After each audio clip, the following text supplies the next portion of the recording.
Assalamualaikum warahmatullahi wabarakatuh. Salam sejahtera untuk kita semua. Bagaimana kabarnya? Mudah-mudahan semuanya dalam keadaan sehat walafiat. Oke, bertemu lagi kita pada mata kuliah sistem operasi pertemuan 6, yaitu materi interaksi dan sinkronisasi.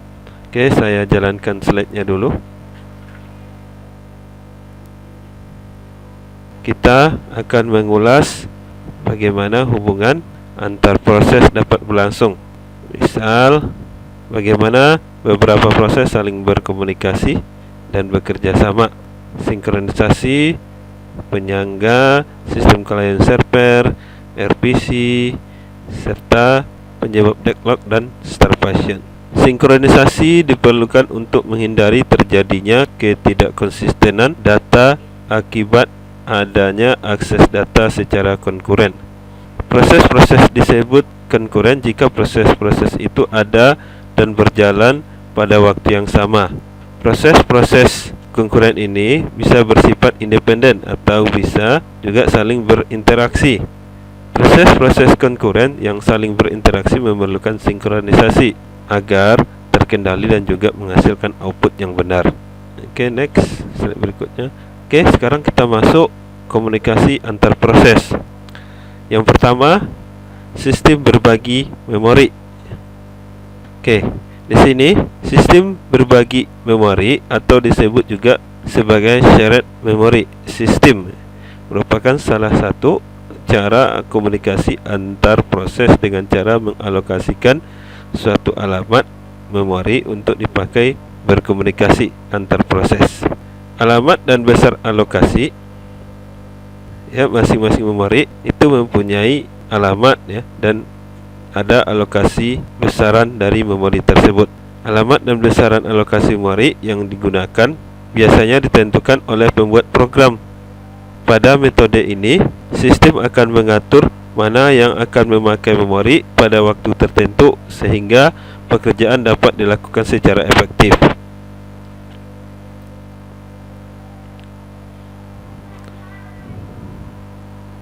Lanjut, kita masih membahas komunikasi antar proses.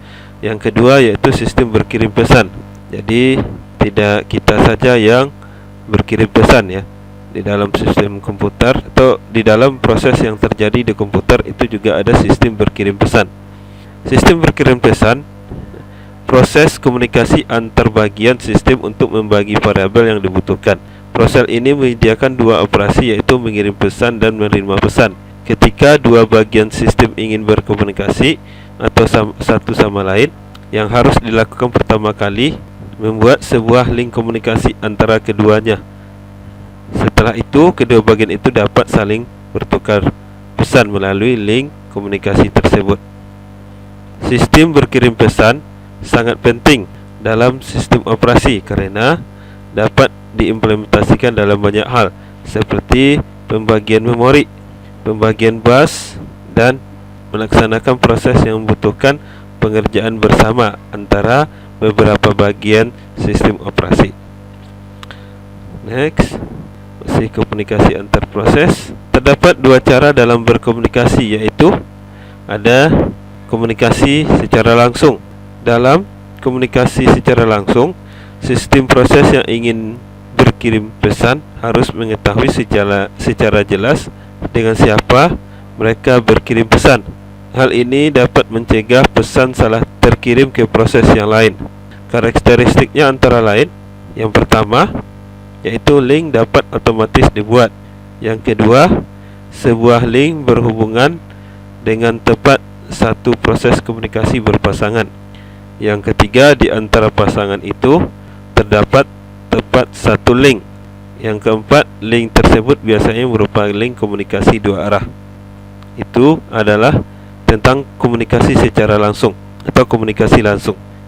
Berikut kita bahas komunikasi tidak langsung. Berbeda dengan komunikasi langsung, jenis komunikasi ini menggunakan sejenis kotak surat atau port yang mempunyai ID unik untuk menerima pesan. Proses dapat berhubungan satu sama lain jika mereka membagi port mereka Karakteristik komunikasi ini antara lain, adapun karakteristiknya, yang pertama, link hanya terbentuk jika beberapa proses membagi kotak surat mereka. Yang kedua, sebuah link dapat terhubung dengan banyak proses. Yang ketiga, setiap pasang proses dapat membagi beberapa link komunikasi. Yang keempat, link yang ada dapat merupakan link yang terarah ataupun link yang tidak terarah. Sekarang untuk pembahasan komunikasi antar proses sudah selesai, kita masuk ke pembahasan sinkronisasi. Sinkronisasi adalah komunikasi antar proses membutuhkan subroutine untuk mengirim dan menerima data primitif. Terdapat desain yang berbeda dalam implementasi setiap primitif. Pengiriman pesan mungkin dapat di-blocking atau tidak dapat di-blocking, non-blocking. Juga dikenal dengan nama sinkron atau asinkron. Ada di dalam keadaan sinkron terjadi dua kejadian. Pertama, yaitu blocking send. Blocking send ini adalah pemblokiran pengirim sampai pesan sebelum diterima. Yang kedua, blocking receive, pemblokiran penerima sampai terdapat pesan yang akan dikirim. Sedangkan untuk keadaan asinkron, yang terjadi adalah yang pertama, non-blocking send. Pengirim dapat mengirim pesan tanpa memperdulikan pesan apakah pesan tersebut sampai atau tidak sebelumnya. Yang kedua, non-blocking receive, penerima menerima pesan, semua pesan baik berupa pesan yang valid atau pesan yang salah, nol. Not subroutine dan prosedur adalah suatu blok program terpisah yang digunakan untuk mengerjakan suatu pekerjaan. Kegunaan yang umum dari subroutine adalah penghemat kode program bila terjadi yang sama diulang berkali-kali. Untuk pembahasan sinkronisasi sudah selesai, kita masuk ke bagian penyangga. Penyangga dalam setiap jenis komunikasi, baik langsung atau tidak langsung, penukaran pesan oleh proses memerlukan antrian sementara. Pada dasarnya terdapat tiga cara untuk mengimplementasikan antrian tersebut. Yang pertama, kapasitas 0. Antrian mempunyai panjang maksimum 0 sehingga tidak ada penungguan pesan atau mistake waiting. Dalam kasus ini, pengirim harus memblok sampai penerima menerima pesan. Yang kedua, kapasitas terbatas. Antrian mempunyai panjang yang ditentukan, paling banyak n pesan dapat dimasukkan. Jika antrian tidak penuh ketika pesan dikirim, pesan yang baru akan menimpa dan pengirim dapat melanjutkan eksekusi tanpa menunggu.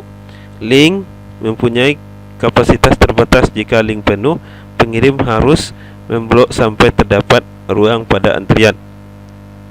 C. Kapasitas tak terbatas. Atau yang ketiga, antrian mempunyai panjang yang tak terhingga sehingga semua pesan dapat menunggu. Di sini pengirim tidak akan pernah diblok. Oke, next. Untuk pembahasan penyangga sudah selesai, kita masuk ke klien server. Dengan berkembangnya teknologi komputer, tentu makin berkembangnya teknologi jaringan komputer. Sekarang ini ada kecenderungan sebuah sistem yang menggunakan jaringan untuk saling berhubungan. Dalam jaringan tersebut biasa terdapat sebuah komputer yang disebut dengan server dan beberapa komputer disebut dengan klien. Server adalah komputer yang dapat memberikan servis ke klien, sedangkan klien adalah komputer yang mengakses beberapa servis yang ada di server. Ketika klien membutuhkan suatu servis yang ada di server, dia akan mengirim request kepada server lewat jaringan. Jika request tersebut dapat dilaksanakan, maka server akan mengirim balasan berupa servis yang dibutuhkan untuk saling berhubungan menggunakan soket.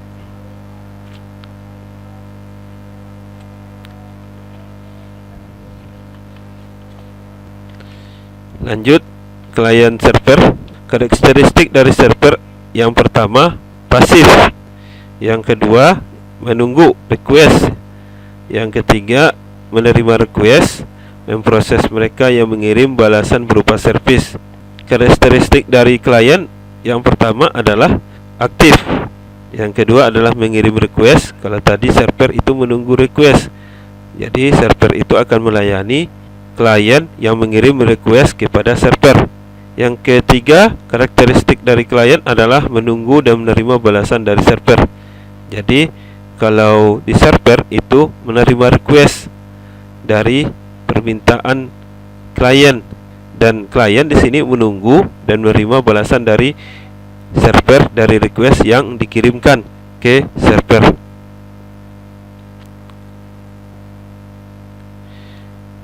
Soket adalah sebuah endpoint untuk komunikasi di dalam jaringan. Sepasang proses atau thread komunikasi dengan membangun sepasang soket yang masing-masing proses memilikinya. Soket dibuat dengan menyambung dua buah alamat IP melalui port tertentu.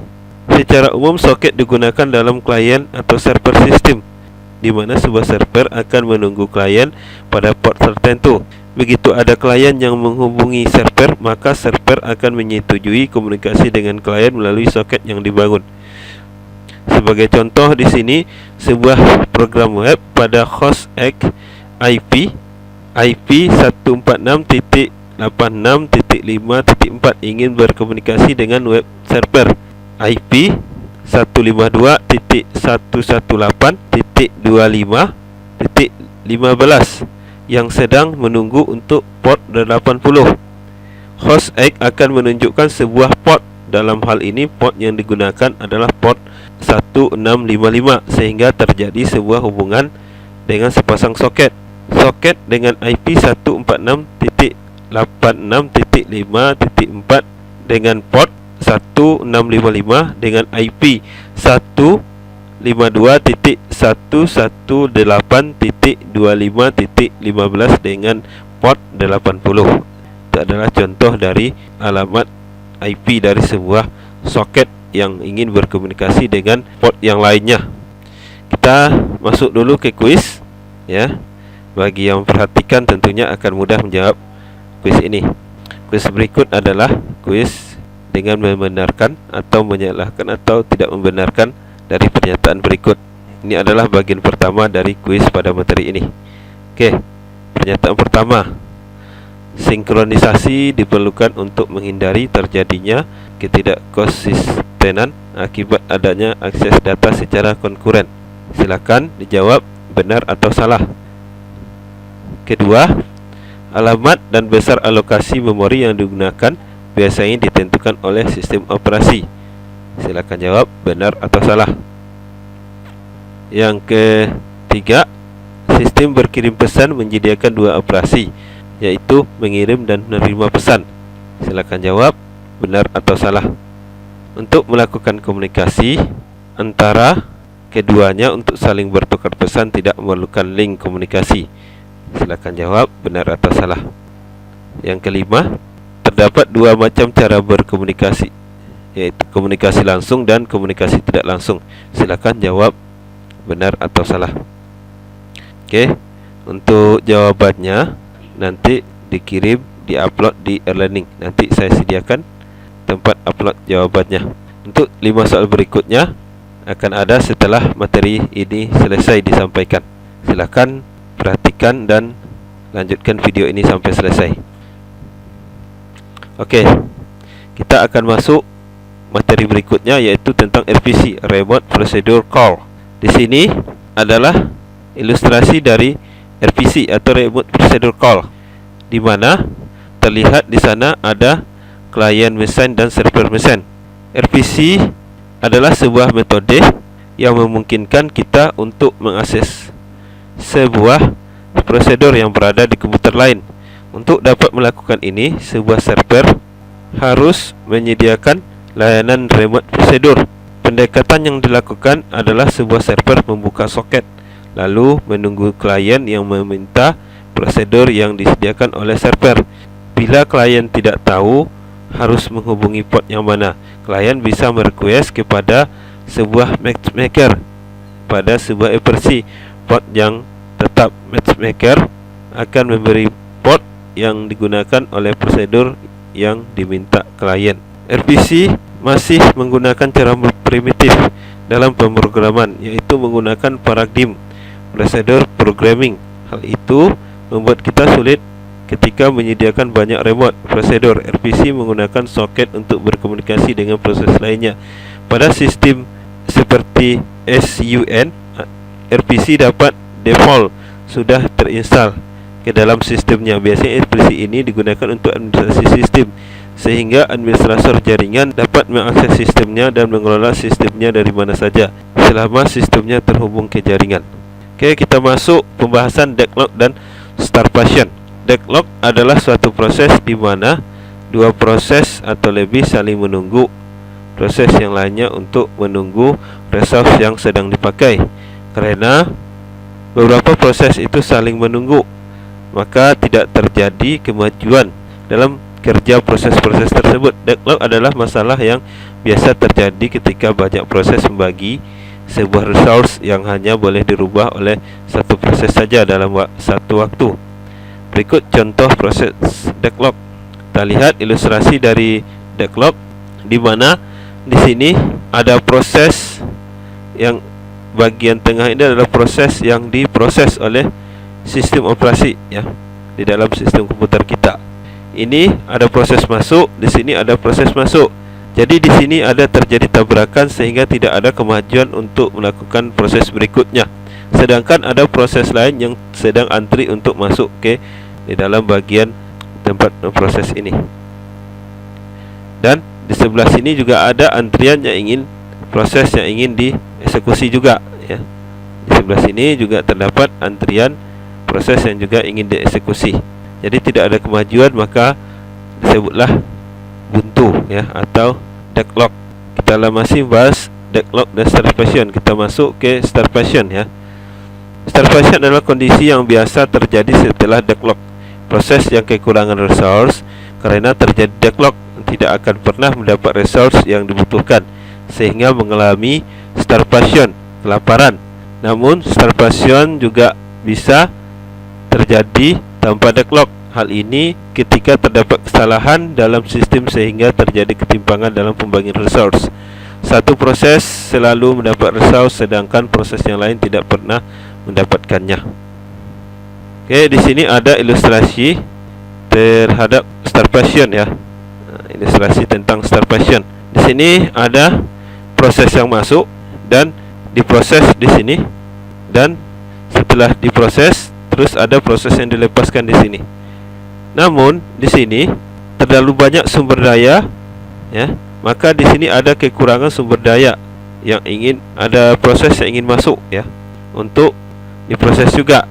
Maka terlalu banyak sumber daya sehingga tidak ada lagi sumber daya yang ingin dimanfaatkan oleh proses tersebut. Maka sumber daya atau proses tersebut membutuhkan sumber daya, maka tersebutlah starvation atau kelaparan. Oke, next, race condition. Kita masuk pembahasan tentang race condition. Sinkronisasi diperlukan untuk menghindari terjadinya ketidakkonsistenan data akibat adanya akses data secara konkuren. Proses-proses disebut konkuren jika proses-proses itu ada dan berjalan pada waktu yang sama. Proses-proses konkuren ini bisa bersifat independen atau bisa juga saling berinteraksi. Proses-proses konkuren yang saling berinteraksi memerlukan sinkronisasi agar terkendali dan juga menghasilkan output yang benar.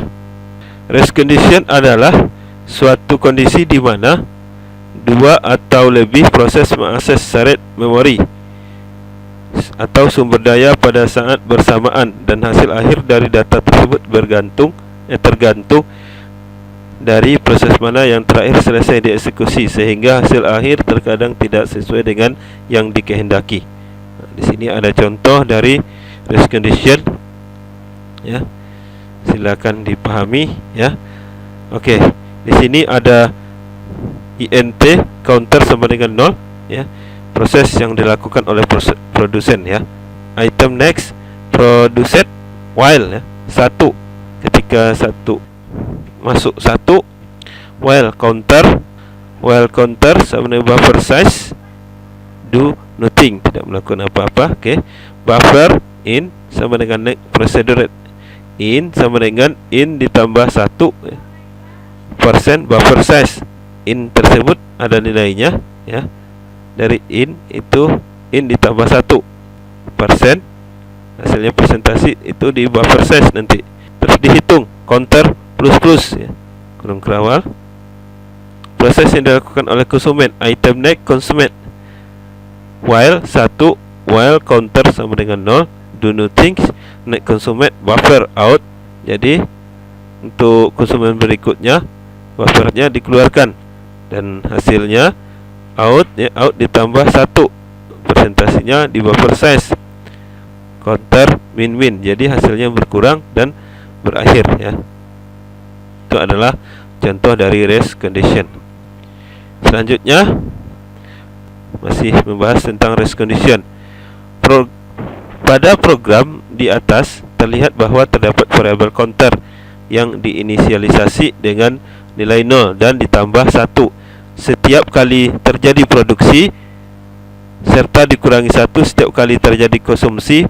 Pada bahasa mesin, baris kode counter plus dan counter min ya, diimplementasikan seperti di bawah ini. Contoh race condition dalam bahasa mesin: counter plus register 1 sama dengan counter ya, register 1 sama dengan register 1 ditambah 1 ya, jadi ditambah 1 dia. Ketika dihitung dia bertambah 1. Counter register 1 dan hasilnya adalah register 1. Counter min register 2, counter dihitung ya, register 2 sama dengan register 2 nya dikurangi dengan 1, counter register 2, hasil register 2 nya adalah 1.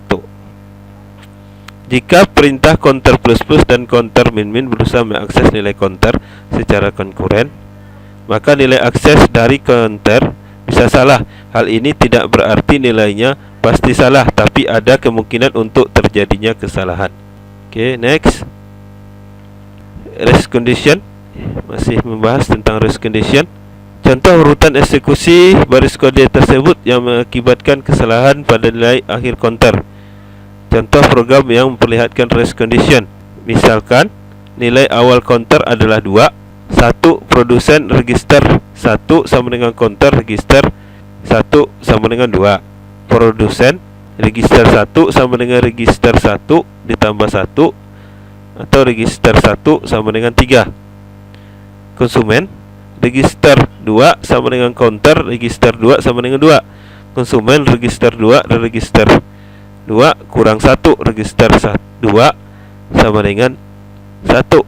Konsumen counter register 2, counter sama dengan 1.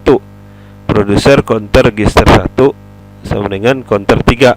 Itulah hasilnya ya, dari contoh yang memperlihatkan program race condition. Status akhir dari counter seharusnya adalah 0. Tapi kalau urutan pengeksekusiannya program berjalan seperti di atas atau sebelah sini ya, maka hasil akhir menjadi 3. Perhatikan bahwa nilai akhir counter akan mengikuti eksekusi terakhir yang dilakukan oleh komputer. Pada program di atas pilihannya bisa 1 atau 3. Perhatikan bahwa nilai dari counter akan bergantung pada perintah terakhir yang dieksekusi.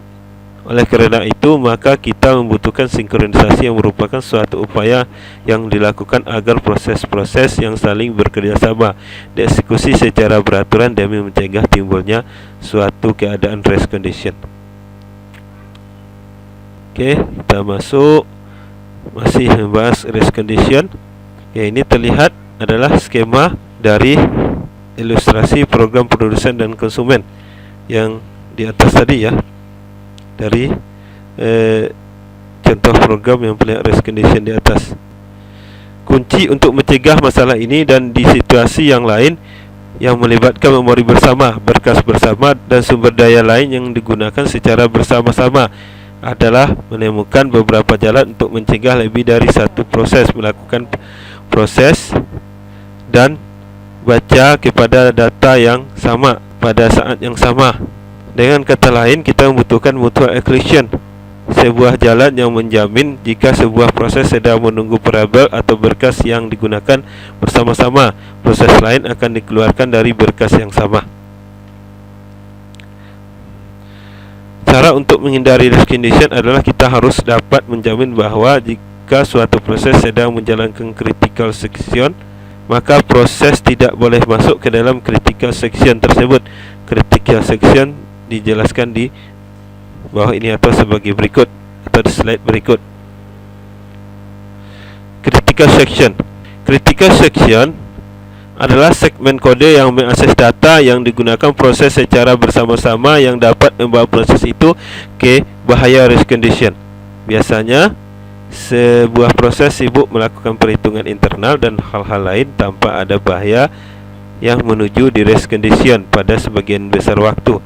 Akan tetapi biasanya setiap proses memiliki segmen kode di mana proses itu dapat mengubah variabel, mengupdate suatu tabel, menulis ke suatu file dan lain-lain yang dapat membawa proses itu ke bahaya race condition. Di sini terlihat ada proses A dan proses B, ilustrasi dari critical section, di mana proses A itu masuk ya, enter critical region proses A, dan proses B masuk ke proses B, attempt to enter critical section. Ketika proses A telah berjalan dalam dan memasuki critical region, proses B baru masuk ya. Cuma diblokir di sini ya. Diblok ya, B diblokir ya, diblokir terlebih dahulu ya. Dan ketika leave critical region, B baru masuk enter critical regionnya ya, baru masuk ke bagian sini, B nya baru masuk ke enter critical regionnya. Dan B diproses di critical section, B meninggalkan critical section. Jadi ketika A telah meninggalkan critical regionnya ya, baru B masuk ke critical regionnya. Dan di waktu yang 4, time bagian 4 ya, itu B meninggalkan critical regionnya. Oke, solusi dari masalah critical section harus memenuhi 3 syarat berikut. Yang pertama, mutual exclusion merupakan sebuah jalan yang menjamin jika sebuah proses sedang menunggu variabel atau berkas yang digunakan bersama-sama, proses lain akan dikeluarkan dari dari pekerjaan yang sama. Setiap proses harus meminta izin untuk memasuki critical section. Bagian dari kode yang mengimplementasikan izin ini disebut dengan entry section. Akhir dari critical section itu disebut exit section. Bagian kode selanjutnya disebut remainder section. Dari kode di atas dapat kita lihat bahwa untuk bisa memasuki critical section, sebuah proses harus melalui entry section. Oke, di sini ada skema yang menunjukkan ada saat entry section, dan bisa saja jika proses masuk ke entry section tidak sukses, dia akan kembali lagi memasukkan entry sectionnya baru sampai berhasil masuk critical section. Ketika sudah berhasil masuk critical section, bisa langsung nanti keluar dari exit section atau disebut dengan exit section ya, keluar dari section kritikalnya dan masuk ke reminder section. Oke, lanjut kita bahas prasyarat solusi critical section lanjutan ya. Di sini terjadi kemajuan jika ada proses yang sedang menjalankan critical section, dan jika terdapat lebih dari satu proses lain yang ingin masuk ke critical section, maka hanya proses yang tidak sedang menjalankan remainder section yang dapat berpartisipasi dalam memutuskan siapa berikutnya yang akan masuk ke critical section dan pemilihan siapa yang berhak masuk ke critical section. Ini tidak dapat ditunda secara tak terbatas sehingga tidak terjadi deadlock. Yang ketiga itu ada batas waktu tunggu atau dead waiting. Jika seandainya ada proses ya yang sedang berjalan critical section, maka terdapat batasan waktu berapa lama suatu proses lain harus menunggu giliran untuk mengakses critical section. Dengan adanya batas waktu tunggu akan menjamin proses dapat mengakses ke critical section, tidak mengalami starvation proses, seolah-olah berhenti menunggu request akses ke critical section diperbolehkan. Critical section dalam kernel. Problem untuk kernel muncul karena berbagai task mungkin mencoba untuk mengakses data yang sama. Jika hanya satu kernel task di tengah pengaksesan data, ketika interrupt service routine dieksekusi, maka service routine tidak dapat mengakses dan merubah data yang sama tanpa risiko mendapatkan data yang rusak. Fakta ini berkaitan dengan ide dari critical section. Sebagai hasilnya, saat sepotong kernel kode mulai dijalankan, akan terjamin bahwa itu adalah satu-satunya kernel code yang dijalankan sampai salah satu dari aksi di bawah ini muncul. Yang pertama itu ada interupsi, adalah suatu masalah bila mengandung critical sectionnya sendiri. Timer interrupt tidak secara langsung menyebabkan terjadinya penjadwalan ulang. Satu proses hanya meminta suatu jadwal untuk dilakukan kemudian. Jadi kedatangan suatu interupsi tidak mempengaruhi urutan eksekusi dari kernel code. Sekali interupsi servis selesai, eksekusi akan menjadi lebih simpel untuk kembali ke kernel code yang sedang dijalankan ketika interupsi mengambil alih. Yang kedua di sini ada backfall, adalah suatu masalah yang potensial. Jika sebuah kernel rutin mencoba untuk membaca atau menulis ke user memory, akan menyebabkan terjadi backfall yang membutuhkan perangkat masukan atau keluaran, dan proses yang berjalan akan ditunda sampai perangkat MK atau masukan keluaran selesai. Pada kasus yang hampir sama, jika sistem call service routine memanggil penjualan ketika sedang berada di mode kernel, mungkin secara eksplisit dengan membuat direct call pada kode penjualan, atau secara implisit memanggil sebuah fungsi untuk menunggu MK selesai. Setelah itu proses akan menunggu dan penjualan ulang akan muncul. Ketika proses jalan kembali, proses tersebut akan melanjutkan untuk mengeksekusi dengan mode kernel, melanjutkan instruksi setelah pemanggilan ke penjadwalan. Yang ketiga, kernel kode memanggil fungsi penjualan sendiri. Setiap waktu banyak proses yang berjalan dalam kernel kode. Akibatnya sangat mungkin untuk terjadi race condition. Contohnya di sini, mod terdapat struktur data yang menyimpan list file yang terbuka. List tersebut termodifikasi bila ada data file yang baru dibuka atau ditutup. Dengan menambah atau menghapus dari list, race condition timbul ketika ada dua file yang membuka dan ditutup bersamaan. Untuk mengatasi hal tersebut, kernel mempunyai metode, yaitu di slide berikutnya ya. Nah, ini contoh dari metode dari kernel kode tersebut. Yang pertama ada primitive kernel ya. Pada mode ini, proses yang sedang dieksekusi dalam kernel diizinkan untuk diinterrupt oleh proses lain yang memenuhi syarat. Akibatnya mode ini juga rentan terkena race condition. Keuntungannya adalah mode ini sangat efektif untuk digunakan dalam real time programming ya. Namun mode ini lebih sulit diimplementasikan dari mode non preemptive kernel. Mode ini diimplementasikan oleh Linux 2.6 dan versi komersial Linux lainnya. Yang kedua adalah non preemptive kernel, mode yang tidak memperbolehkan suatu proses yang berjalan dalam kernel mode diinterupsi oleh proses lain. Proses lain hanya bisa dijalankan setelah proses yang ada dalam kernel selesai dieksekusi. Implementasinya memang lebih mudah dibandingkan dengan preemptive kernel. Mode ini diimplementasikan lewat Windows XP dan Windows 2000. Oke, next ke slide berikutnya. Ternyata sudah selesai dalam pembahasan kita kali ini, yaitu pembahasan tentang interaksi dan sinkronisasi. Oke, ini adalah referensi yang digunakan dalam materi kali ini ya. Silakan dicek referensi ini ke internet jika ingin mendapatkan informasi yang lebih. Oke, kita masuk ke kuis bagian kedua, yaitu masih kuis tentang benar atau salah dengan membenarkan atau menyalahkan atau tidak benarkan pernyataan berikut.